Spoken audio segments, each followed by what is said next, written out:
สวัสดีครับวันนี้เราอยู่ที่โรงแรมเลอทาน่านะครับวันนี้พาชมงานติดตั้งเบาะหุ้มเสากระแทกเป็นสนามกีฬาภายในโรงแรมนะครับพื้นที่ด้านหลังก็จะเป็นผลงานสำหรับโปรเจกต์นี้สแกนรอบๆกันครับเป็นสนามกีฬาในร่มนะครับออกแนววินเทจซึ่งสวยงามมากนะครับเป็นสนามมาตรฐานเลยนะครับแล้วก็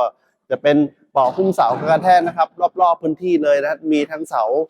ทรงตัว U ตัว L นะครับแล้วก็ทรงสี่เหลี่ยมนะครับตรงสนามกลางเนี่ยนะครับสเปคงานจะเป็นตัวกันไฟทั้งหมดเลยนะครับ ก็ทั้งตัวหนังตัวฟองน้ำนะครับก็เป็นสเปคงานคุณภาพสูงนะครับก็ตามสเปคที่ลูกค้าต้องการเลยนะครับที่ได้มาตรฐานนะครับ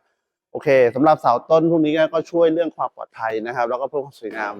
นะเหมือนเป็นของตกแต่งอีกชิ้นหนึ่งเลยนะครับตอนนี้เราก็ติดตั้งกันเสร็จเรียบร้อยแล้วนะครับสแกนรอบๆไปนะโอเคนี่ก็เป็นโปรเจกต์สุดท้ายของสำหรับปีนี้นะครับลูกค้าท่านใดนะครับที่สนใจก็สามารถสอบถามไปที่ SI S พลชัย1983หรือโทรไปที่0985526512ได้เลยนะครับทางบริษัทรับผลิตและติดตั้งเบาะหุ้มเสาเบาะติดผนังเบาะรองพื้นกระแทกทุกชนิดทั้งภายในร่มกลางแจ้งนะครับประเมินราคาฟรีไม่มีค่าใช้จ่ายหรือตั้งงานทั่วประเทศนะครับโอเคแล้วเดี๋ยวพบกันใหม่ในปี2569ครับสำหรับปีนี้นะสวัสดีครับ